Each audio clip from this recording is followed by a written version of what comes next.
Udah selesai. Izin Kak untuk yang join, sementara masih proses.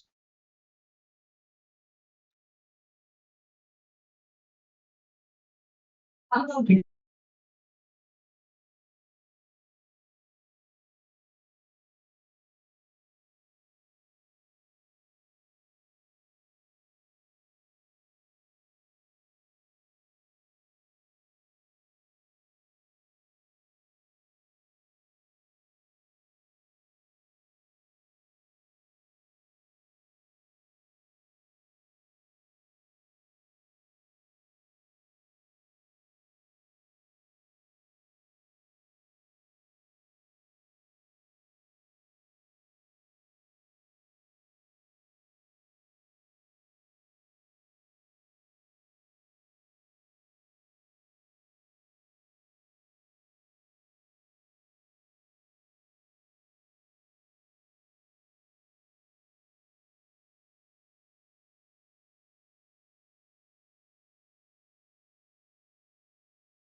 Pusing duwe kira.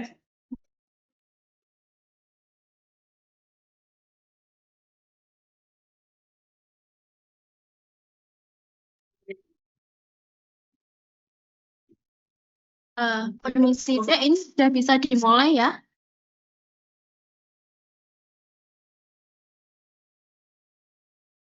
Jika betul apa-apa dimulai Bun. Oke, aku buka ya. Assalamualaikum warahmatullahi wabarakatuh. Selamat malam, adik-adikku.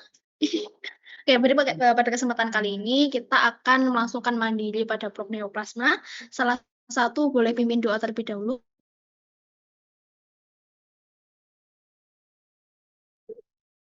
Baik, sebelum kita mulai mandiri neoplasma pada malam hari ini, berdoa menurut agama dan keyakinan masing-masing. Berdoa mulai.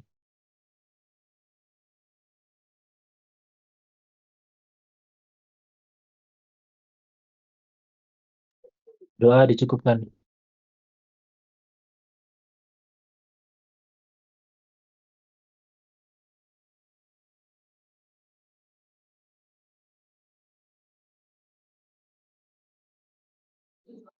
Oke, langsung aja ya. Jadi, aku nggak mau sih, Cina. Sumpah Jum, aku nggak mau sama aku Jum. Ya diklik sayang. Oke, pada kesempatan mandiri malam ini kita akan belajar apa aja sih. Yang pertama itu ada anti nyeri, anti kanker, farmakokinetik pada lansia, dan juga ada antioksidan. Next, yang pertama itu ada farmakokinetik pada lansia. Farmakokinetik ada apa aja? 4?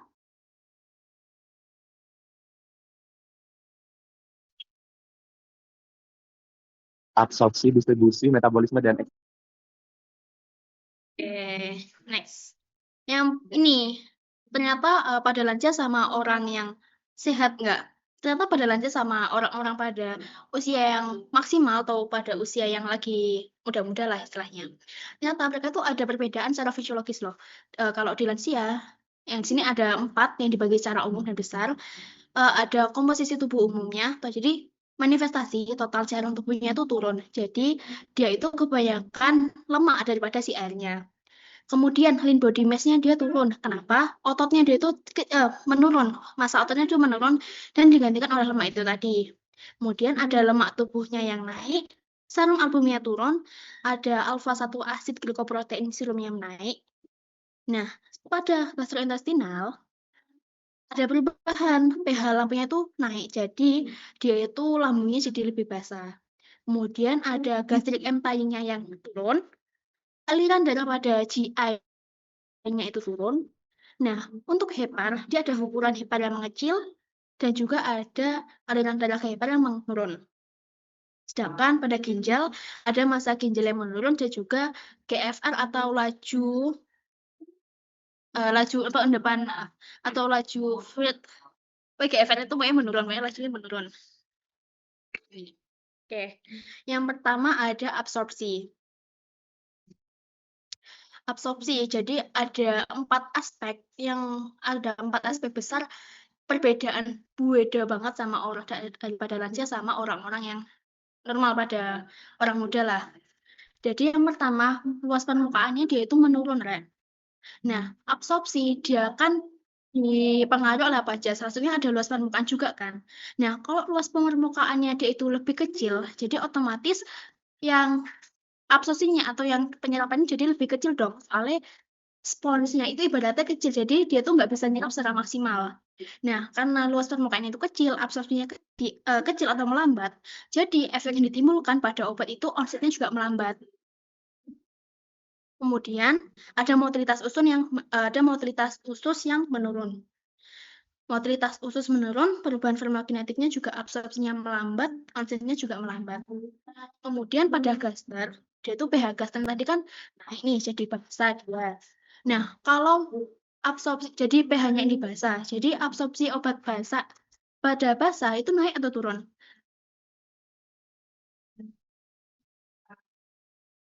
Halo?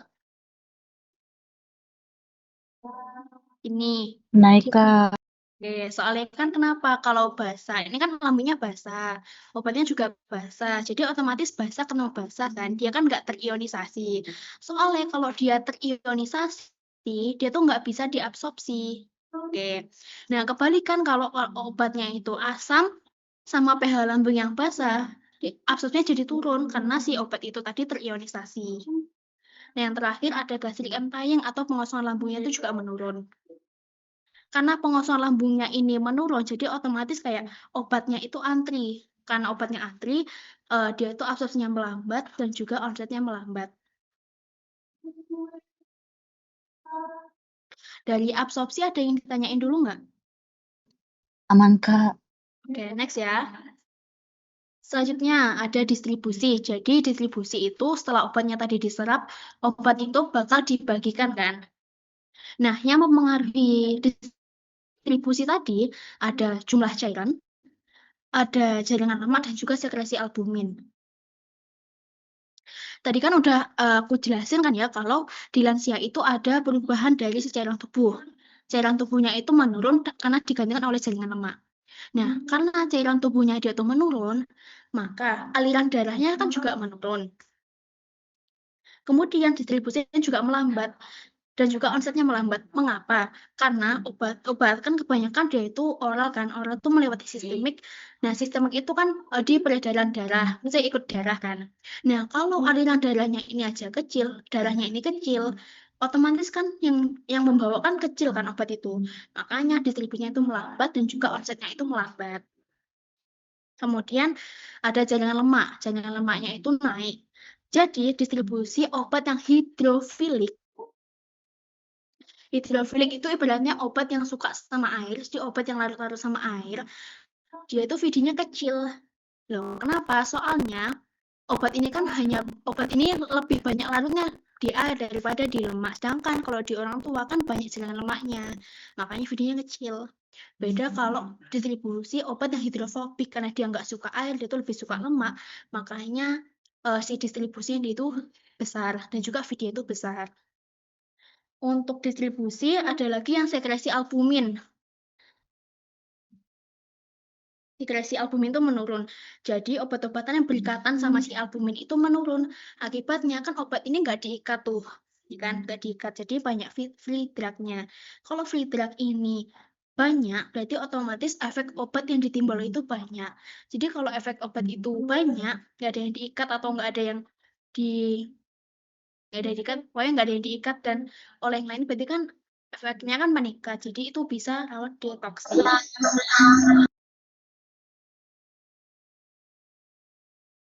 Next di sini cuma ada metabolisme.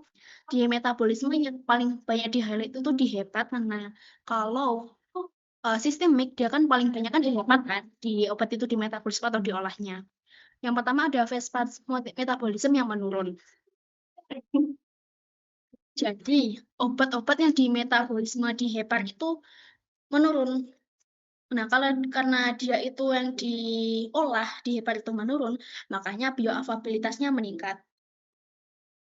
Free drug-nya juga meningkat karena karena free drug-nya meningkat karena nggak ada yang ngolah, jadi kayak obat itu bebas aja gitu loh. Nah, karena free drug-nya juga meningkat, maka efek obatnya juga meningkat. Kemudian ada enzim metabolisme hati yang paling banyak itu enzim CYP450. Karena obat yang diolah ini sedikit, maka clearance atau pembersihan obat itu juga menurun. Karena pembersihan obat itu menurun, otomatis waktu paruh obat itu meningkat.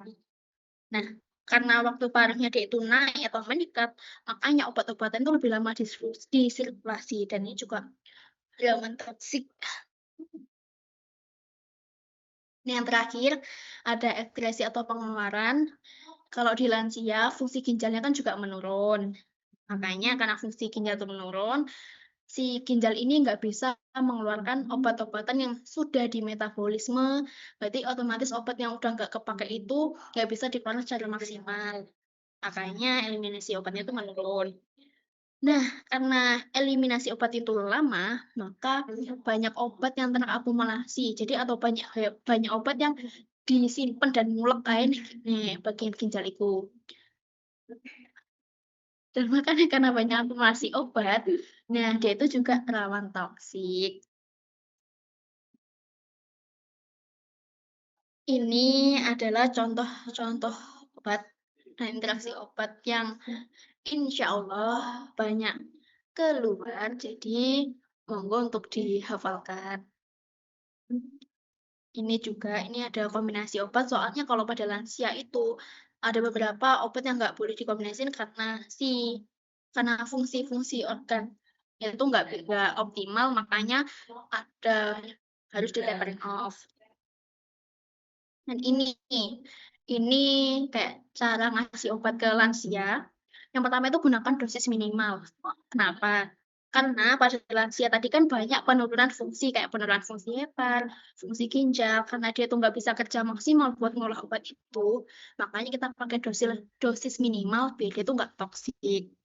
Kedua, hindari polifarmasi. Polifarmasi itu kayak penggunaan obat lebih dari dua. Soalnya kasihan kayak udah fungsi ginjalnya nurun, hepatnya nurun, kasih banyak obat itu benar-benar kasihan banget pada lansianya. Jadi kayak juga rawan metoksik juga. Kemudian kita harus pertimbangkan lebih banyak benefit atau efek sampingnya. Sebenarnya tuh efek samping adalah efek yang nggak bisa kita hindari, tapi seenggaknya kayak dipertimbangkan lagi lah lebih banyak benefitnya daripada efek sampingnya. Kemudian juga pantau efek samping yang ditinggalkan. Kalau ada orang tua, fungsi hepatnya menurun, mau kasih obat hepatotoksik, ya wassalam, aree. Kemudian ada edukasi kepatuhan minum obat. Ini karena lansia, rawan pikun, jadi kita harus edukasi juga pada wali atau anak yang membawa orang tua itu.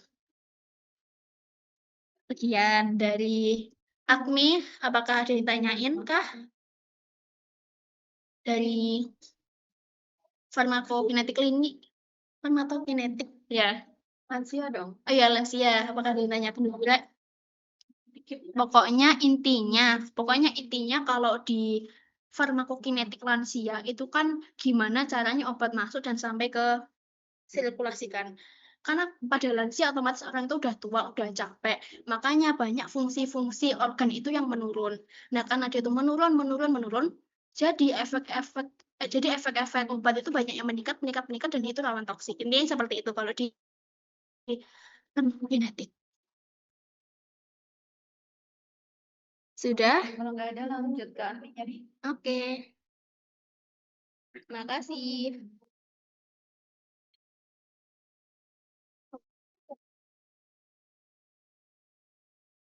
Ya off cam dulu.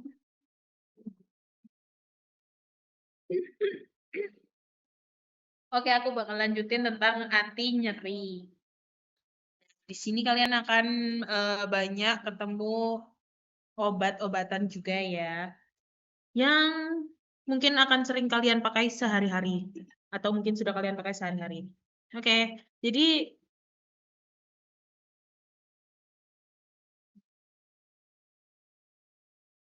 nah, jadi nyeri itu pertama di paling atas dia itu menurut lamanya dia dibagi jadi dua, dia akut atau kronik. Nah kalau akut itu dia munculnya segera setelah tragedi atau kayak setelah cedera atau setelah kena trauma gitu. Sedangkan kalau kronik itu dia continue, jadi kayak sakit terus menerus, terus juga dia lebih dari kayak 3 bulan.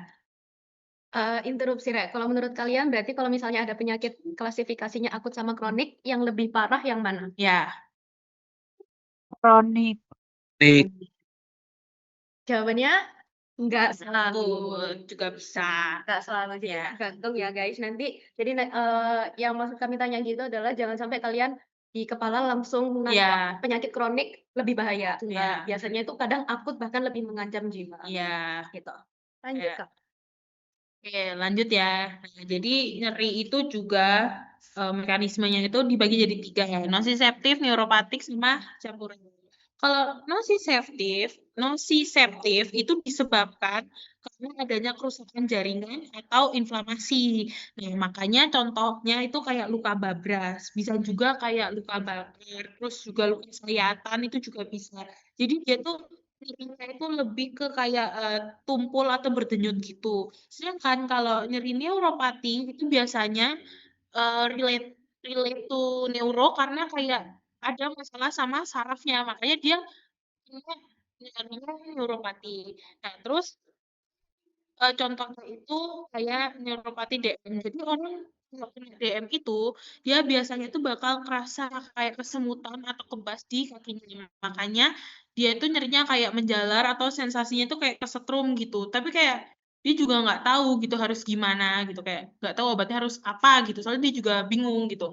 Terus kalau campuran ya gabungan antara si nociceptif sama si neuropati kayak gitu. Jadi sering pada kasus yang kronik atau yang lebih kompleks. Sedangkan selanjutnya inflamasi. Jadi inflamasi itu dia bertujuan untuk menetralkan penyebab dari nyerinya ya. Terus juga dia mencegah kerusakan biar nggak lebih lanjut, dan juga dia memperbaiki dari jaringan itu yang rusak gitu loh. Nah, selanjutnya dia itu prosesnya itu ada yang 3 ini, si kerusakan mikrovaskuler, terus juga ada peningkatan permeabilitas kapiler, terus juga ada migrasi leukosit ke jaringan yang radang. Jadi kayak misalnya kamu kayak kena luka gitu, maka bakal terjadi inflamasi. Makanya kayak kalau orang kayak kena cedera gitu, dia kan pasti bakal merasakan swelling sama loss of function kayak gitu. Jadi next. Nah, oke.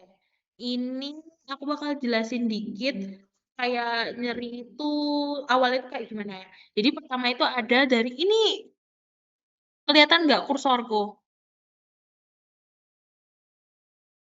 Udah Kelihatan. di off ya. Jadi nyeri itu dia pertama itu ada dari transduksi. Jadi kayak nyerinya tuh mulai dari trauma yang diaktifkan sama nociceptor. Nah, kalau misalnya kamu apa namanya? Kalau misalnya golongan steroid terus juga COX-1 COX-2 itu mempengaruhinya sih di transduksi. Terus kalau misalnya selanjutnya yaitu impulsnya itu bakal berjalan sumsum tulang belakang atau ya ini vertebrae ini. Terus maka dia terjadilah si konduksi sama si transmisi. Jadi kayak contoh-contohnya itu obatnya itu ada lokal anestesi kayak epidural, subarachnoid, terus ada juga peripheral nerve block. Terus habis itu selanjutnya yang setelah terjadi transduksi sama transmisi, dia itu bakal dimodulasi, jadi kayak bakal dikirim ke otak gitu. Jadi obat-obatannya itu golongan yang opioid. Terus habis itu juga sebenarnya COX-2, COX-3 sih. COX-3 itu COX-3 itu adanya di otak. Selanjutnya yaitu ada persepsi. Jadi itu nyerinya kan udah disadarin sama otak. Jadi obat-obatannya yang bekerja itu kayak opioid sistemik atau kayak epidural atau subarachnoid opioid.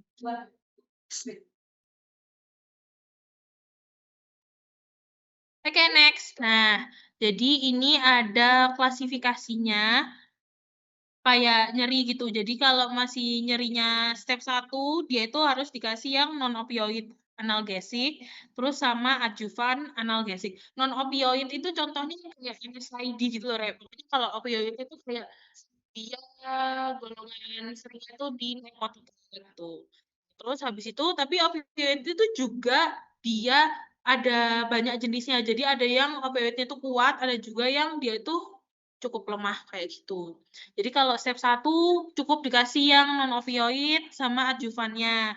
Terus yang kalau yang kedua itu dia opioidnya yang rendah dulu, terus dikasih yang non-opioid ditambah gitu. Jadi misalnya kayak kodein tambah asam efenamat, misalnya kayak gitu. Terus kalau yang ketiga itu dia non-opioid, ya, terus habis itu dikasih adjuvan juga, terus juga dikasih opioid juga bisa sih. Sama yang step 4 tuh kalau misalnya dia udah kayak nyeri banget gitu. Jadi harus dikasih yang strong opioid, terus juga dikasih yang non-opioid, sama harus dikasih adjuvan. Tapi ini berlaku untuk pasien yang tidak punya kanker ya, bener kan, Ju? Iya. Ya, tuh. Klik aja sama. Nah, selanjutnya ada NSID.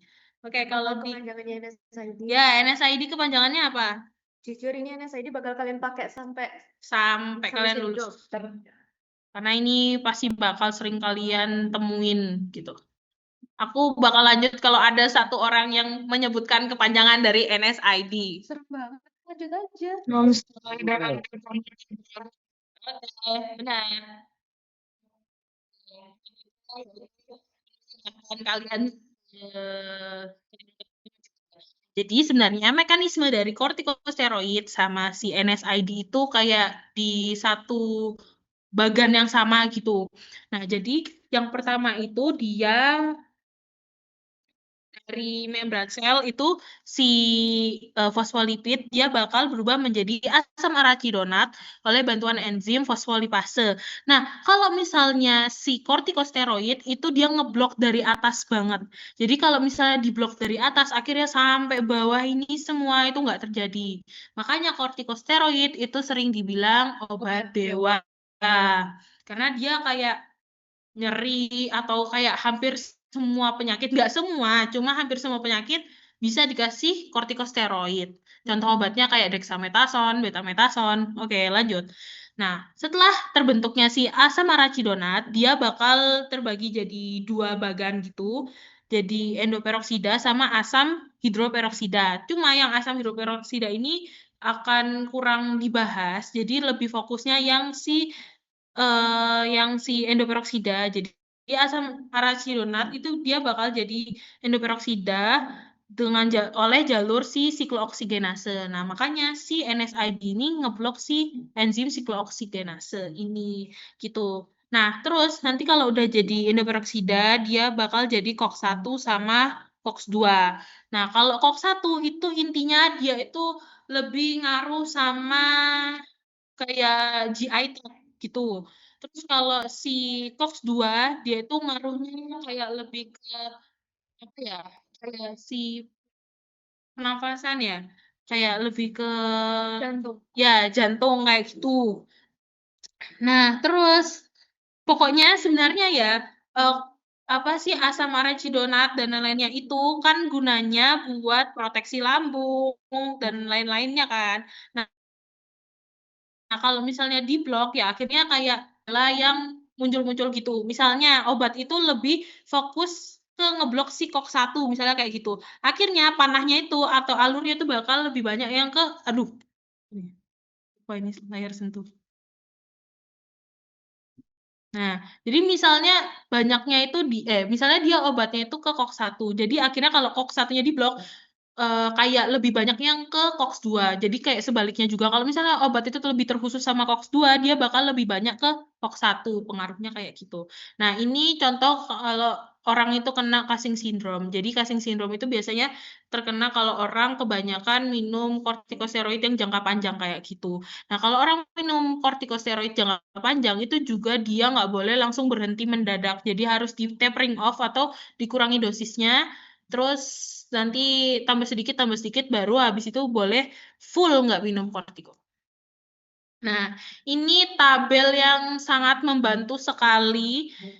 Jadi kayak nih, yang lebih ngaruh kayak di less GI side effect, terus juga kayak lebih yang mempengaruhi GI-nya itu yang mana kayak gitu. Jadi kalau misalnya COX-1 nih, lihat merah, berarti dia yang paling mempengaruhi si GI-nya. Sedangkan kalau yang ke paling kanan ini si COXIP itu yang paling sedikit ngaruh ke GI-nya gitu. Terus ini juga dia lebih ke analgesik atau ke antiinflamasi. Jadi misalnya, kalau misalnya orang itu kakinya ini kayak habis kena luka ya sebenarnya, kena luka. Lukanya biasa aja, jadi dia kayak gak terlalu nyeri. Tapi kayak dia tuh bengkak banget gitu loh, kayak inflamasinya tuh gede. Nah, jadi kamu lebih kasih ke golongan yang antiinflamasi, kayak si COXIP ini. Sedangkan kayak misalnya dia juga kena luka luka sayatan deh, inflamasinya dikit, kayak cuma kegores dikit. Tapi dia kok ngerasainnya nyeri banget, maka kamu harus ngasih ke yang lebih analgesik kayak gitu. Nah, terus ya ini kalau misalnya dibuat skala 1 sampai 10, terus dia skalanya di berapa? Kalau misalnya di mild ya yang obatnya paracetamol, terus atau juga bisa ditambah atau ganti NSAID sama Atidian. Itu kan menyesuaikan yang lain.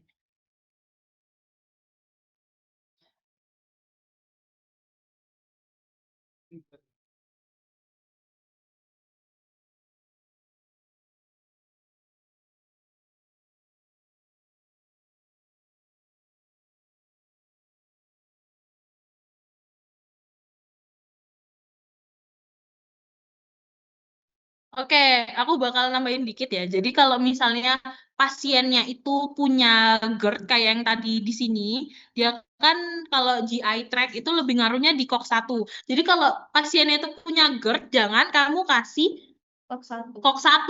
Jadi kayak kamu lebih spesifikin ke COX-2 atau di non-selektif kayak gitu. Soalnya kalau dia kayak ini, COX-1 selektif inhibitor, berarti kayak selektif banget nih di COX-1. Sedangkan kalau pasien itu punya masalah sama GI tract, kayak contohnya punya ulkus lambung, wah itu tambah ulkus lagi itu lambungnya tambah lama-lama bocor kayak gitu mungkin. Nah, terus juga kayak misalnya pasiennya tuh punya riwayat penyakit jantung kayak infark miokard gitu. Nah, itu jangan kamu kasih yang COX-2. Jadi mungkin kamu bisa ngasihnya yang non-selektif gitu. Jadi biar apa? Karena kamu ngasihnya di COX-2, dia bakal ngebuat si jantungnya itu kayak tambah berkontraksi gitu, terus kayak lebih pertahanannya itu tambah dibuang gitu. Jadi malah pasiennya itu bukan bertambah baik, malah bertambah buruk gitu ya. Nah, ini juga ada di PPT Dr. Vivi. Jadi kayak ini tambahan aja kayak yang tadi ku jelasin itu sebenarnya lebih keluar itu yang ini ya. Jadi ini tuh kalau bisa kalian hafalin banget lah. Toh juga obatnya dikit kan, cuma ibuprofen, ketoprofen, koksip, asetosal, ketorolac kayak gitu. Oke, next. Nah, ini untuk pemilihan dari NSAID yang tadi aku jelasin itu. Kalau misalnya kan ada COX-1 inhibitor, COX-2 inhibitor. Nah, ini juga acetaminophen itu dia paracetamol. Nah, aku jelasin dikit di sini. Jadi paracetamol dia itu COX-3 ya. Nah, dia itu ngaruhnya ke central nervous system atau yang di otak. Jadi dia itu nggak ke COX-1 sama COX-2. Jadi misalnya orang itu udah punya ulkus lambung, misal ulkus gaster, terus juga dia punya infark miokard akut atau dia punya penyakit jantung. Nah, itu disarankannya minum anti nyerinya yang paracetamol karena dia nggak ngaruh ke COX-1, COX-2, ngaruhnya di COX-3 di otak kayak gitu. Jadi dia bisa menurunkan nyeri sama menurunkan demam kalau misalnya dia ada demam kayak gitu. Nah, antipiretik. Nah, terus tapi dia ini juga hepatotoksik. Bisa dilihat. Nah, karena dia hepatotoksik, jadi kamu jangan kasih acetaminophen atau paracetamol ini buat orang yang punya gangguan pada heparnya kayak gitu. Cuma jangan kamu anggap kalau misalnya wah kalau kayak gitu paracetamol ini berbahaya. Enggak ya. Jadi kayak bukan efek samping ya. Kalau misal orang overdosis paracetamol, nah itu baru dia bisa gagal hati.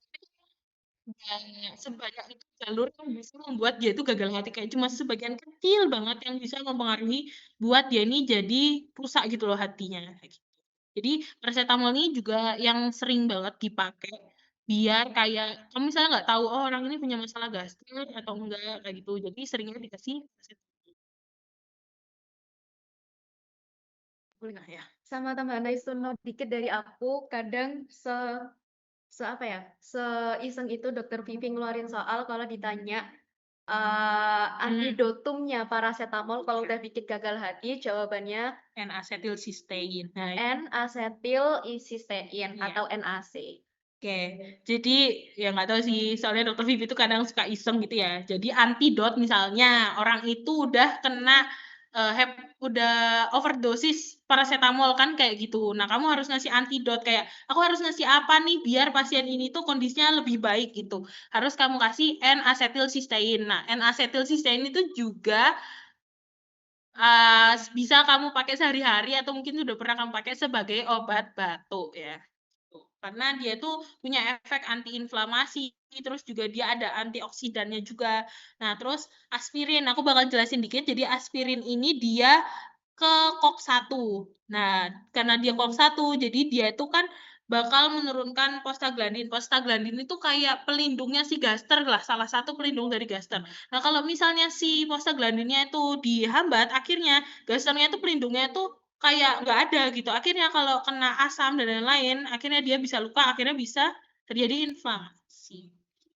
Terus habis itu juga dia sering juga dipakai kalau orang punya penyakit jantung. Jadi dia tuh sebagai antiplatelet. Jadi dia mencegah terjadinya trombus atau kayak plak gitu yang ada di pembuluh darah. Ini contoh obatnya. Jadi paracetamol tuh kalau merek dagang itu ada yang Panadol, ada yang Sanmol, kayak gitu ya. Oke. Nah, jadi ini kembali lagi ke pemilihan NSAID. NSAID kan ada COX-1, COX-2, acetaminophen, sama aspirin. Acetaminophen itu paracetamol ya. Jadi kalau orang punya masalah sama gaster, ulkus gaster, GERD, terus atau enggak dia punya pendarahan saluran cerna, jangan kamu kasih yang COX-1. Utamakan kamu kasih dia yang non-selektif atau lebih ke ini COX-2 selective inhibitor kayak gitu. Nah, kalau dia punya masalah penyakit jantung, terus dia juga hipertensinya yang tidak terkontrol, punya masalah stroke, punya masalah gagal jantung, terus juga ada riwayat operasi CABG atau bypass yang pokoknya lebih ke jantung, ya jangan kamu kasih COX-2. Utamakan juga kamu kasihnya yang non-selektif atau COX-1 selective inhibitor, kayak gitu. Oke, terus juga nih tadi ya acetaminophen atau paracetamol itu dia kan punya sifat hepatotoksik atau merusak hati. Jadi jangan kamu kasih ke pasien yang udah punya penyakit hati gitu. Contohnya apa? Sirosis hepatis. Nah, terus juga nih aspirin. Aspirin itu kan dia juga sebagai antiplatelet. Nah, kalau antiplatelet jadi kayak dia itu mencegah terjadinya plak atau kayak biar darahnya itu cair terus. Nah, kalau dia punya masalah sama gangguan koagulasi atau pembekuan darah, jadi aspirin itu dibuat biar darahnya itu selalu cair ya. Jadi kalau misalnya dia punya gangguan koagulasi, jangan kamu kasih aspirin. Kamu kasih aja dia paracetamol atau COX-1 atau COX-2. Tergantung dari kasusnya juga nanti dia sakit apa kayak gitu. Terus ini juga ada efek efek samping dari NSAID. Jadi pertama dia ada GI toxicity. Jadi karena dia itu misalnya ya dia menghambat si COX gitu ya. Jadi sebenarnya COX itu bagus ya. Jadi COX itu kan dia bakal menghasilkan prostaglandin. Nah, kalau prostaglandinnya terbentuk, itu kan dia bakal meningkatkan si mukus, terus habis itu bikarbonat, terus juga aliran darah. Jadi biar si kayak si gaster lah, misalnya COX-1. Jadi gasternya itu kayak terlindungi. Kalau misalnya dihambat, ya dia bisa membuat gasternya itu kayak gampang luka kayak gitu karena pelindungnya kayak dihambat. Jadi dia bisa membuat masalah sama GI tract. Terus habis itu ada hipertensi. Jadi kalau misalnya NSAID itu juga dia kan nggak cuma ngaruh sama saluran cerna juga kan, dia juga kayak tempat kerjanya itu ada banyak. Nah, salah satunya itu ini di ginjal. Jadi kalau misalnya si NSAID itu menghambat asam araginonat buat jadi kayak dia menghambat si pembentukan prostaglandin. Nah, kalau misalnya si prostaglandinnya dihambat, akhirnya aliran darah ke ginjal itu juga diturunkan, terus akhirnya GFR-nya turun, terus akhirnya terjadi peningkatan dari reabsorpsi dari tubulus proksimal kayak gitu. Jadi kalau misalnya arusnya itu cepat kayak sampai ke vesika urinaria, akhirnya kayak di tubulus ginjal itu kayak diambil lagi. Nah, kalau misalnya alirannya itu sedikit atau lambat, ya akhirnya lebih mudah lagi buat direabsorpsi. Jadi akhirnya bisa menyebabkan hipertensi karena akhirnya garam-garam yang harusnya dibuang akhirnya terretensi, terus akhirnya karena garam itu terretensi numpuk akhirnya bisa terjadi hipertensi kayak gitu. Terus habis ini ada renal toxicity. Jadi harusnya ya ini kan glomerulus itu ginjal. Nah, jadi kalau misalnya normalnya itu dia itu arterial afferent itu dia bakal kayak melebar gitu loh atau vasodilatasi. Terus arterial efferent yang keluar dari ginjal itu dia bakal vasokonstriksi biar mempertahankan faal tubuh kayak gitu. Nah, kalau misalnya dia itu dikasih si NSAID atau terutama di COX-2 dia itu bakal membuat si arterial afferentnya itu dia bakal menyempit, akhirnya yang masuk ke ginjal itu sedikit dan yang keluar dari ginjal itu kayak banyak kayak gitu. Jadi kayak malah membalikkan yang seharusnya tidak demikian gitu. Jadi kalau misalnya yang masuk ke ginjal kan buat nanti dikeluarkan gitu ya lewat urin. Nah, sedangkan yang masuknya itu kayak dipersempit akhirnya yang masuk juga sedikit. Kayak gitu. Terus sama dia bisa menyebabkan CVRX atau kardiak. Aku lupa. Nah, jadi ini tuh lebih ke ngaruhnya si platelet ya. Jadi kalau misalnya kamu kasih COX-2, dia itu kayak plateletnya itu bisa bergerumbul gitu loh, kayak bisa cari teman-temannya. Jadi kayak mereka bisa berkumpul di satu selang atau pembuluh darah, akhirnya terbentuk plak, terus akhirnya dia bisa terus si pembuluh darahnya itu juga bisa menyempit, akhirnya terjadi sumbatan. Jadi dia bisa kayak jadi ya stroke gitu loh. Kalau kalian nanti ketemu di semester kita 5 itu STEMI. Oke, jauh ya. Ya, ini juga udah. Terus oke, lanjut opioid. Jadi opioid itu dia terbagi jadi dua ya. Ada yang strong opioid sama weak opioid. Jadi, weak sampai moderate opioid. Nah, kalau yang strong opioid contoh obatnya apa? Morfin, heroin. Sedangkan kalau yang weak sampai moderate itu contoh obatnya ada kodein. Terus juga side effect atau efek sampingnya ada dia jadi konstipasi sama nausea, vomiting. Oke, teman. Yang paling serius efek sampingnya adalah Ayo. adiksi.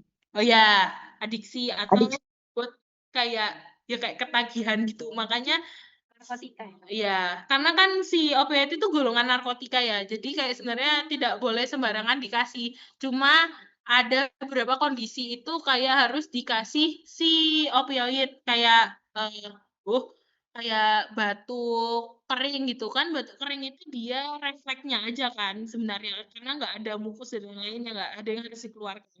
Jadi dia itu harus salah satunya itu bisa pakai golongan opioid yaitu kodein kayak gitu. Nih, si yang weak sampai moderate kayak gitu. Terus juga tambahan itu dia lebih baik dikombinasikan untuk meningkatkan efikasi jadi kayak di opioid sama non-opioid. Jadi kayak ya misalnya kodein kamu tambahin sama ibuprofen kayak gitu. Jangan sampai kamu banyakin si kodeinnya kayak gitu. Jadi di sini aku bakal menjelaskan tentang mekanisme dari opioid. Jadi yang pertama itu ada reseptor opioid itu ada yang ini morfordor, terus juga dia akan diaktifkan oleh opioid endogen sama opioid eksogen. Terus habis itu pertama dia akan pada neuron inhibitor atau GABA. Opioid itu bakal menghambat masuknya CA12, jadi ini itu bakal dihambat. Terus akhirnya dia akan terjadi akhirnya pelepasan GABA-nya kan turun. Karena si CA12-nya ini dihambat. Nah, terus dia juga akan ada efek kayak apa ya? Terus ini aja lah ya. Jadi untuk menghambat CA12-nya itu masuk, akhirnya si GABA-nya ini kan sedikit yang keluar. Nah, terus akhirnya terjadi penurunan GABA, terus akhirnya si neuron dia itu jadi lebih aktif, terus dia akan meningkatkan pelepasan dari serotonin. Kayak ini. Terus habis itu dia ada jalur descendant penghambat nyeri, jadi HT-nya itu kan dilepas ke dorsal horn spinalis. Terus akhirnya dia akan mengaktifkan reseptor 5-HT, lalu akan terjadi penghambat transmisi nyeri ke otak. Gitu. Ini dihambat keluar GABA-nya sedikit, terus habis itu diambil sama reseptornya, terus habis itu si 5-HT-nya itu rilis, terus akhirnya diambil sama si reseptornya, terus akhirnya dia dibawa ke otak. Jadi akhirnya terjadi hambat transmisi nyeri ke otak. Ya, gitu. Oke. Juga obat-obat golongan opioid, jadi kayak morfin, heroin, metadon, mepidin, itu yang strong, terus habis itu ya kayak kodein, oksikodon, kayak gitu.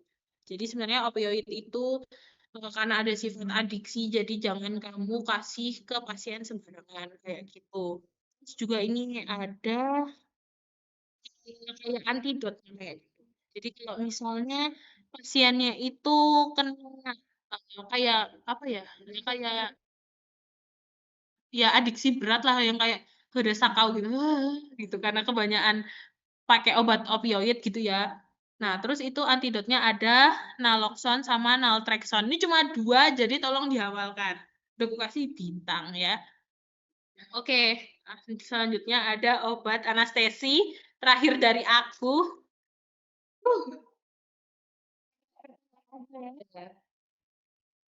Walaupun pusing ditahan sedikit lagi ya.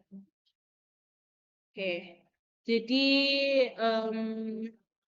ini si lidokain atau yang sering kamu ketahui sebagai anestesi lokal. Jadi dia itu bakal ngeblok, intinya adalah dia ngeblok dari A+ buat masuk ke dalam sel.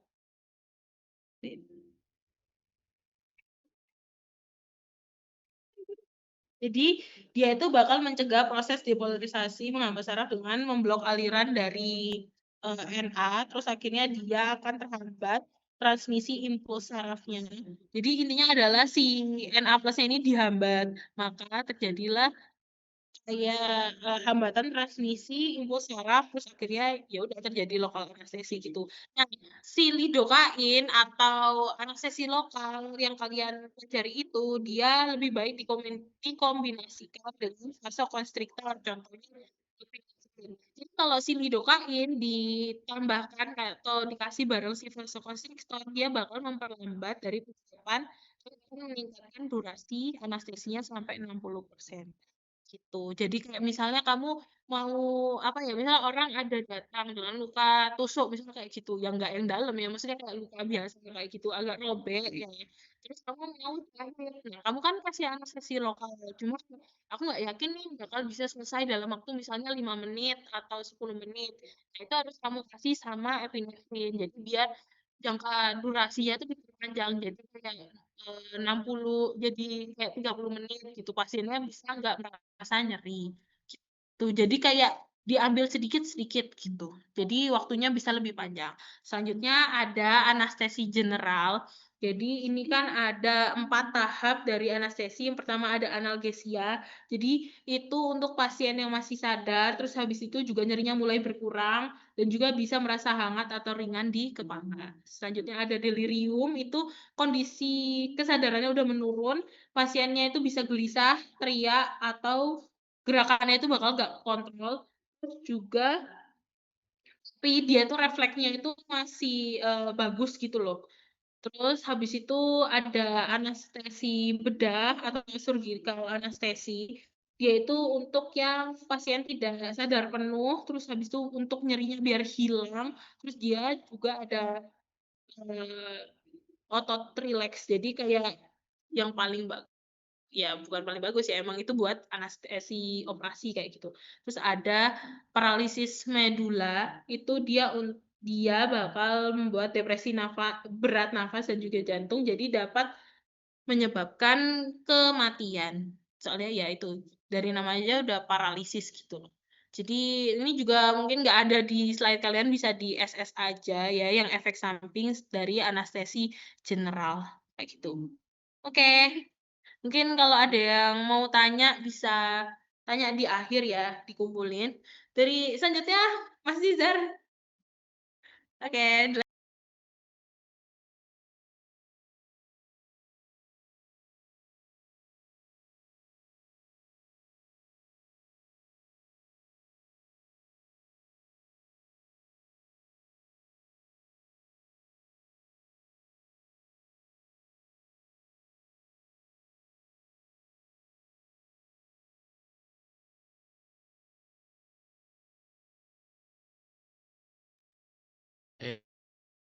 Suaraku kedengeran nggak?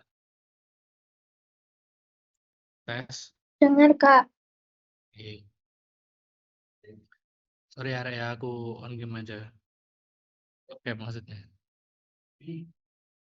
Nah, selanjutnya kita lanjut ke obat kanker atau sitostatika. Nah, obat itu sendiri itu bisa disebut juga antineoplastic agent. Nah, ini fungsinya apa ya? Mekanismenya itu dia inhibisi proliferasi atau pertumbuhan sel, DNA, RNA, dan sintesis dari protein. Lanjut next. Begitu. Nah, untuk treatmentnya ada 2, bisa radiasi atau surgery. Radiasi atau tindakan bedah. Ada ya, materinya.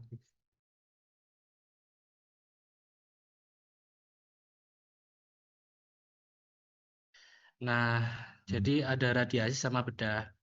Terus kalau kankernya itu udah metastasis atau udah nyebar kemana-mana dan nggak bisa dilakukan radiasi atau pembedahan, ada 5.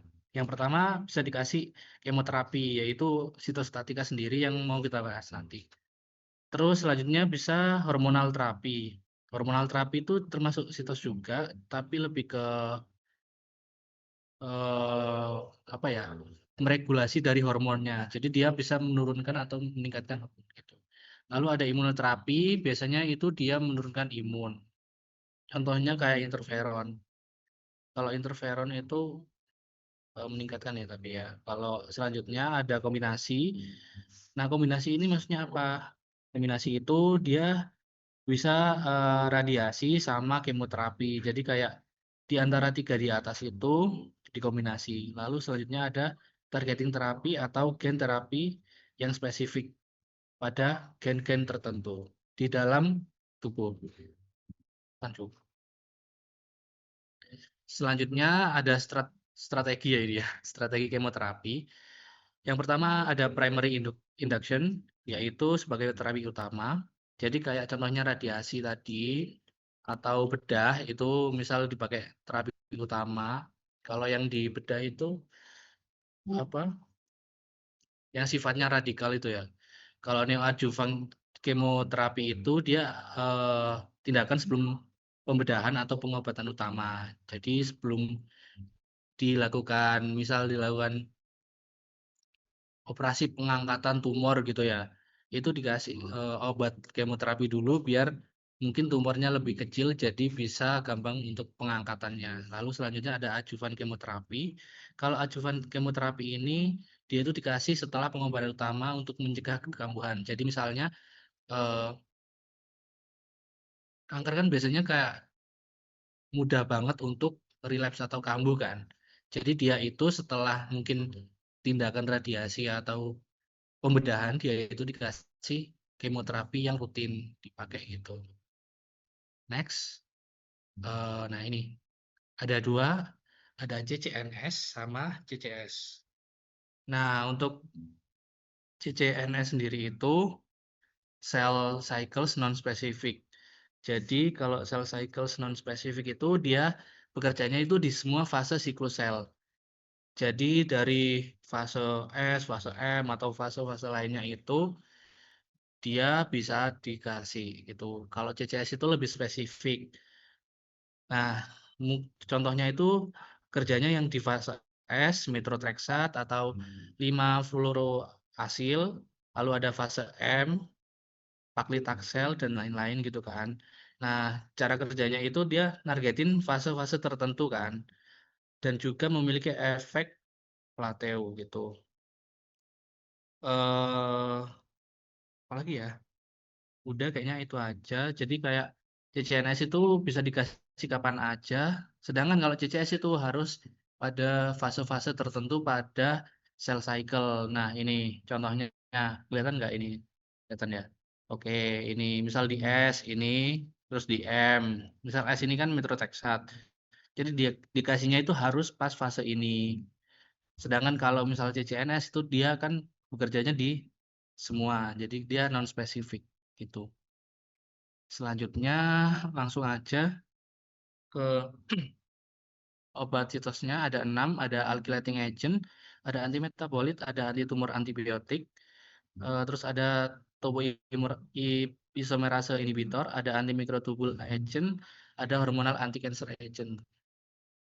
Nah, ini buat bahannya alkylating agent ada cyclophosphamide, cisplatin, potassium inhibitor ada bortezomib, carfilzomib, ada antimetabolit, ada 5-fluorouracil, methotrexate, dan lain-lain. Ini dibaca sendiri. Nah, selanjutnya kita lanjut ke alkylating agent. Alkylating agent dia itu mekanismenya itu dia binding ke binding gugus alkali ke DNA. Jadi gugus alkalinya itu bakal binding ke DNA. Lalu di DNA itu terjadi crosslink intra dan interstrand. Nah, jadi kayak dia itu menghambat dari apa ya? Penggabungan DNA. Jadi dia itu nggak terjadi penempelan gitu, nggak terjadi penggabungan. Nah, karena dia itu nggak sempurna DNA-nya, maka akan terjadi DNA repair atau apoptosis. Untuk drug atau obatnya itu dia ada cyclophosphamide. Nah, kalau cyclophosphamide itu dia itu sifatnya adalah prodrug. Jadi dia itu masih belum aktif ya, masih belum aktif. Dia aktif kalau misal dia udah ke tempat yang bisa dia aktifin. Kalau cyclophosphamide itu di hepar pakai enzim CYP450. CYP450 mungkin bisa dicatat, Rek. Ya, CYP. Ya, yang penting CYP yang diapalin. Terus selanjutnya cisplatin. Nah, untuk cisplatin ini nggak terlalu ini sih, nggak terlalu maksudnya belibet daripada si cyclophosphamide. Untuk klasifikasinya dia CCNS. Nah, kalau CCNS tadi apa, Rek? Coba satu aja jawab. Kerjanya di segala fase. Oke, jujur nggak denger sih, tapi oke lah. Oke, sorry ya. Langsung kita lanjut ke anti metabolit. Oke, lanjut lagi ya. Jadi anti metabolit ini, kelihatan ininya, obvious ke obvious. Ini dong. Ya deh. Mekanisme of action, dia itu mengganggu metabolisme atau produksi atau sintesis dari DNA atau RNA. Dan dia itu spesifik, dia mengganggu atau ngacak-ngacak di fase S. Jadi dia otomatis klasifikasinya CCS atau CCNS.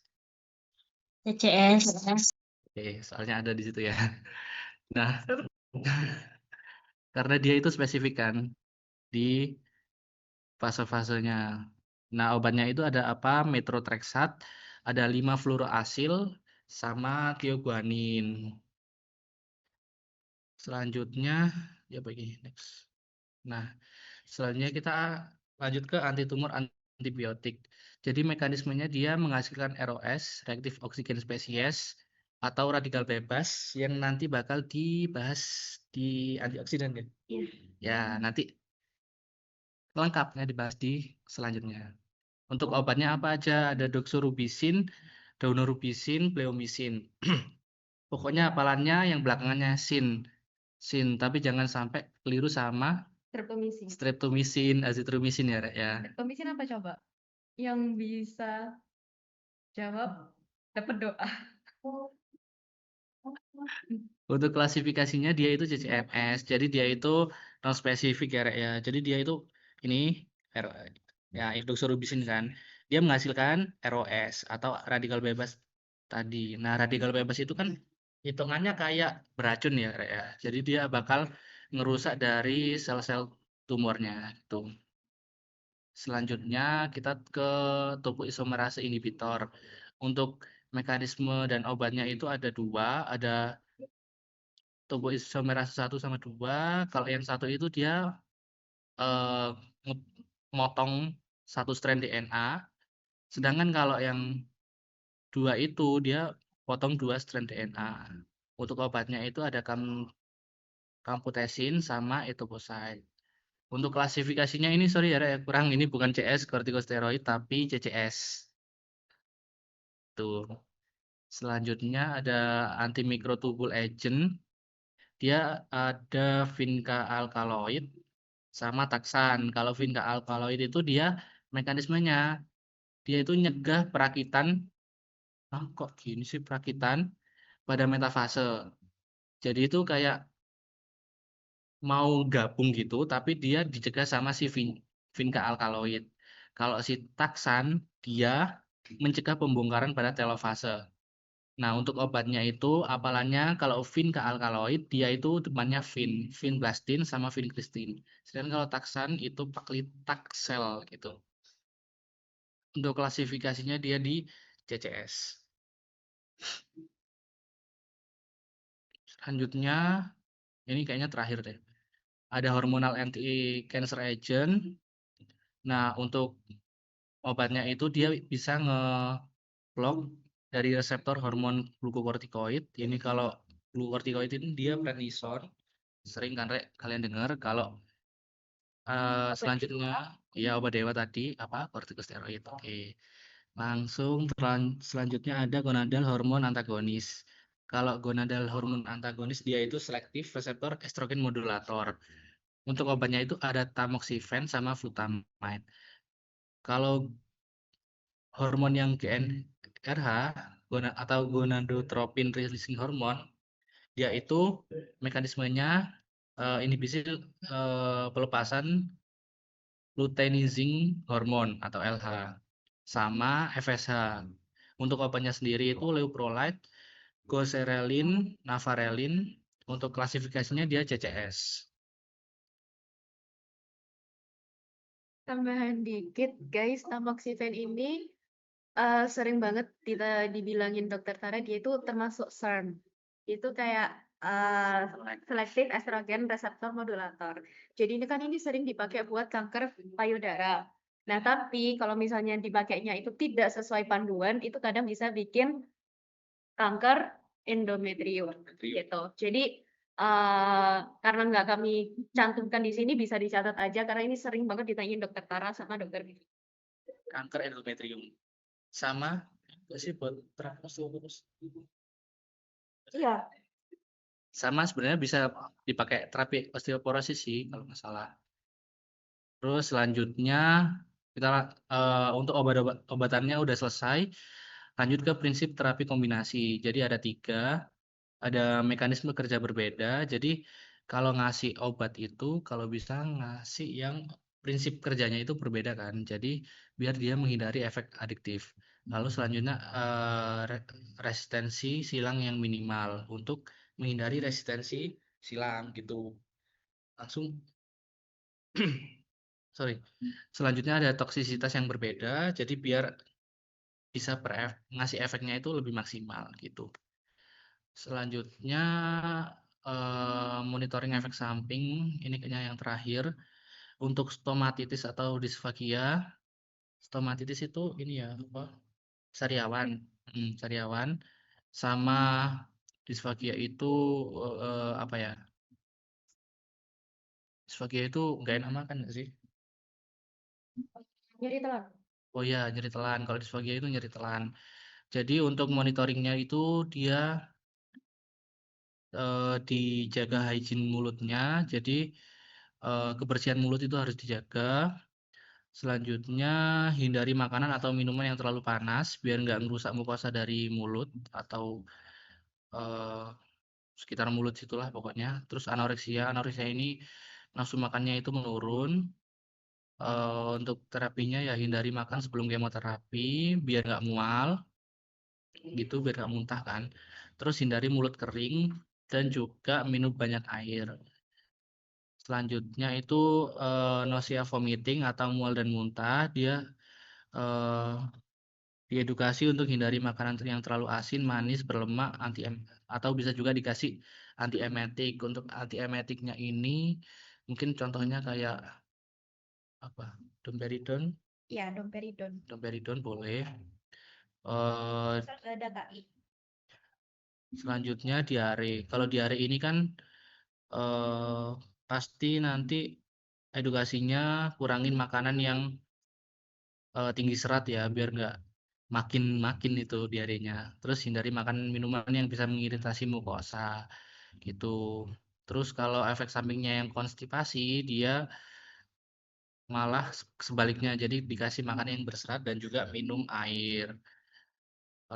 Selanjutnya dilanjutin sama Kak Juwita.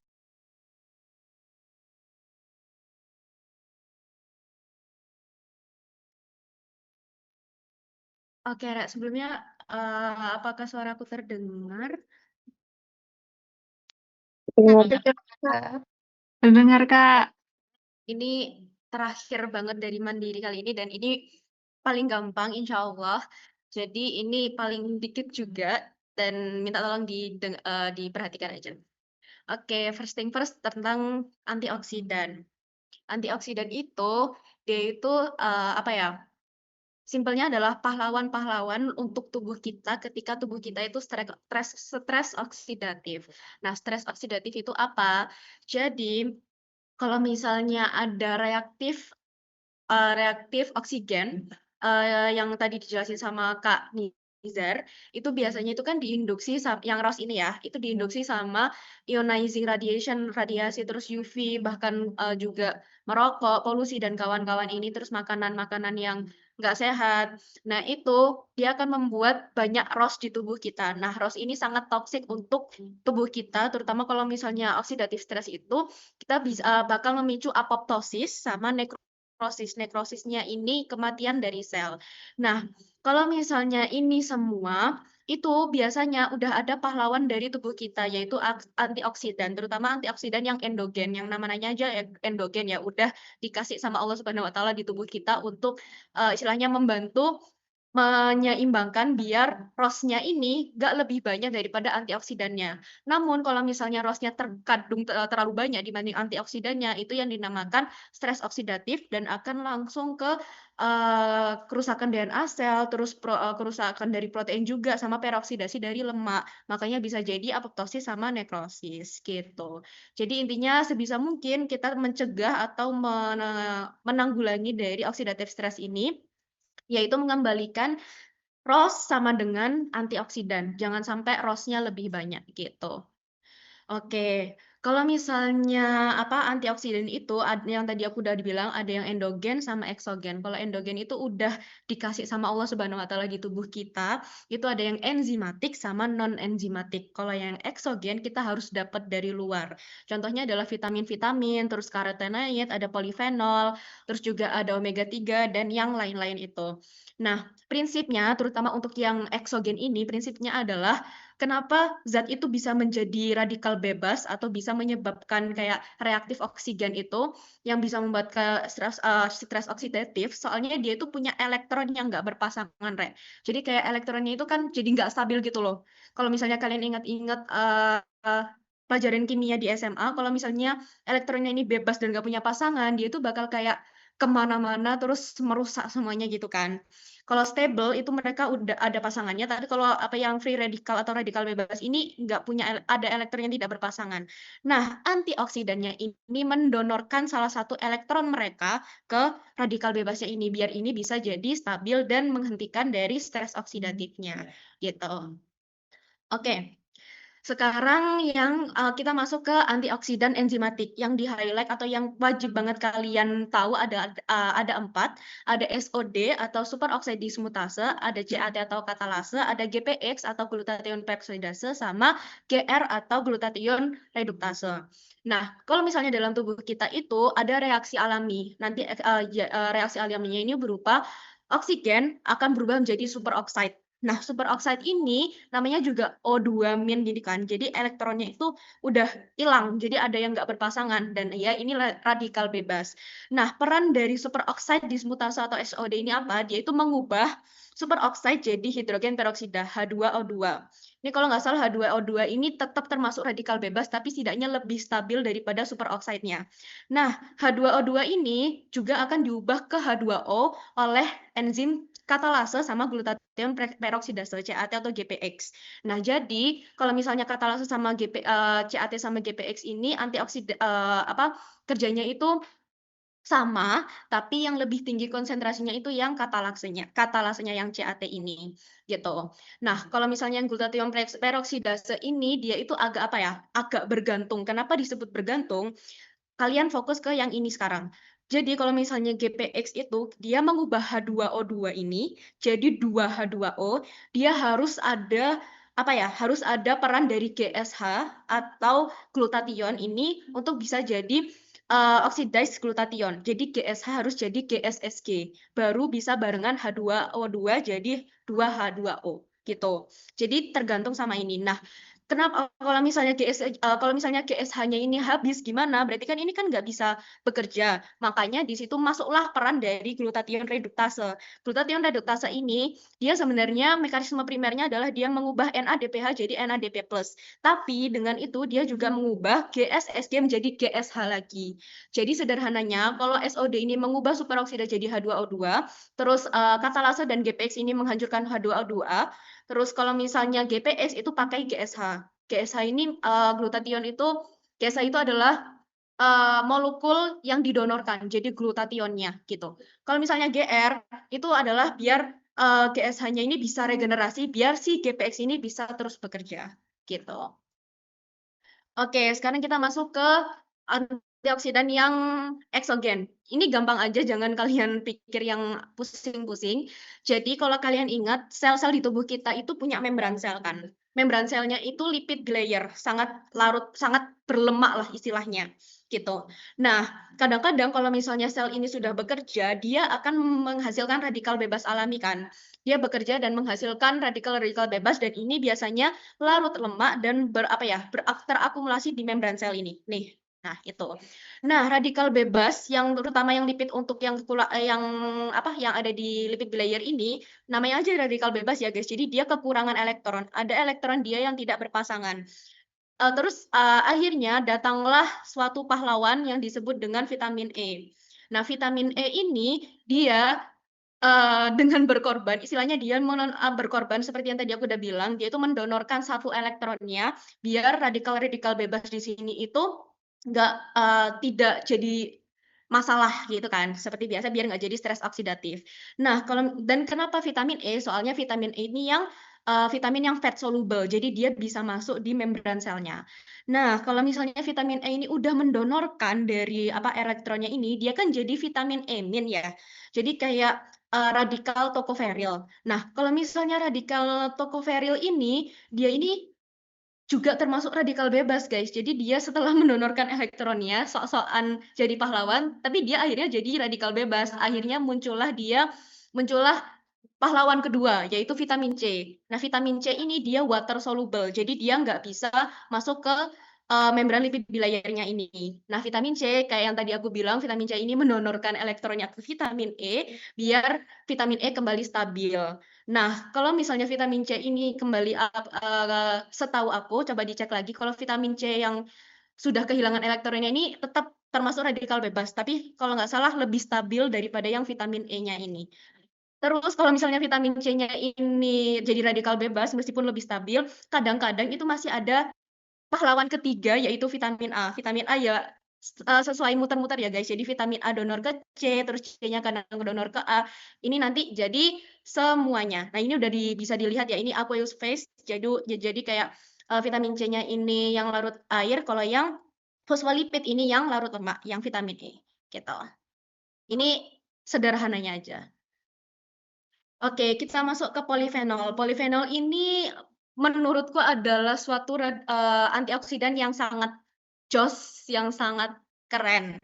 Nah, kalau misalnya polifenol ini multifungsi. Jadi kalau misalnya ada ROS atau RNS, kalau ROS tadi kan aku udah bilang radikal oksigen sama radikal nitrogen. Kalau misalnya mereka banyak akan jadi stres oksidatif. Nah, ini polifenol ini bisa langsung menjadi antioksidan, terus dengan mendonorkan elektronnya mereka ke ROS sama RNS ini. Tapi dia juga bisa sebagai antiinflamasi. Dia menghambat aktivasi sel imunnya kayak makrofag, T-sel, dan kawan-kawan. Dia juga mengurangi produksi mediator dari inflamasinya TNF-alfa dan kawan-kawan. Dan kalau misalnya dalam perannya di penyakit, kalau misalnya di kanker, itu dia mencegah kerusakan DNA-nya dan apoptosis yang normal. Kemudian kalau infeksi, itu menghambat jalur NAPK. Dan itu bisa memicu sitokin dan kematian sel gitu. Terus dia juga punya peran di RNA, di sini nggak ada. Kalau misalnya kalian mau lihat lagi itu biasa di PPT-nya Dokter Tara kalau nggak salah ada. Itu dia juga memodifikasi ekspresi miRNA yang mengatur gen antioksidan. Jadi dia kayak apa ya? Suatu pahlawan dari para pahlawan. Jadi dia mengatur gen antioksidan ini biar istilahnya pahlawan ini bisa bekerja dengan baik gitu. Begitu juga dengan NRF2. Jadi dia juga aktivasi jalur NRF2 itu untuk mengatur ekspresi enzim antioksidannya. Dia juga kelating logam, guys. Kelating logam itu maksudnya apa? Jadi dia kayak mengkelat dari logamnya dan itu akan mengkatalase dari aktivasi dari enzim-enzim CAT sama GEPX itu tadi. CAT sama gitulah. Oke, ini udah aku rangkumin. Kalau misalnya yang belum aku sebutin di sini adalah kalau misalnya tocopherol atau vitamin E, dia fat soluble kan, itu dia antiinflamasi dan juga sebagai antiinflamasi melalui inhibisi PKC. Kalau yang asam ascorbat itu dia juga bisa untuk menjaga LDL sama vitamin E. Nah, dia juga bisa berperan untuk meregenerasi antioksidan lain. Terus beta karoten atau vitamin A itu beta karoten atau vitamin A itu yang juga bisa sebagai kelating logam kayak polifenol tadi. Kalau polifenol ini insya Allah udah aku sebutin tadi gitu. Ini untuk rangkuman yang antioksidan enzimatiknya ada SOD, CAT, sama GPX gitu. Dan jangan lupa GPX ini dia emang mengubah H2O2 jadi H2O plus alkohol kan, tapi dengan mendonorkan glutationnya dia. Jadi kalau disebut GSH itu glutation, kalau GPX itu enzimnya. Glutation peroksidasenya gitu. Oke, sampai sini dari awal sampai akhir ada yang mau tanya nggak, Ren?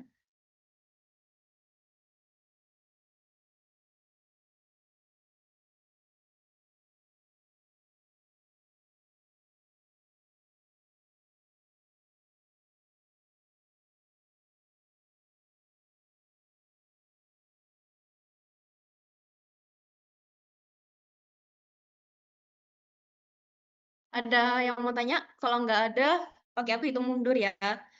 5, 4, 3, 2, 1. Oke, sekarang bisa dibuka device kedua atau mau device yang ini nggak apa-apa. Kita presensi dulu dan bentar. Kita buka dulu. Oh ya, yang tadi udah presensi duluan boleh presensi lagi ya guys, soalnya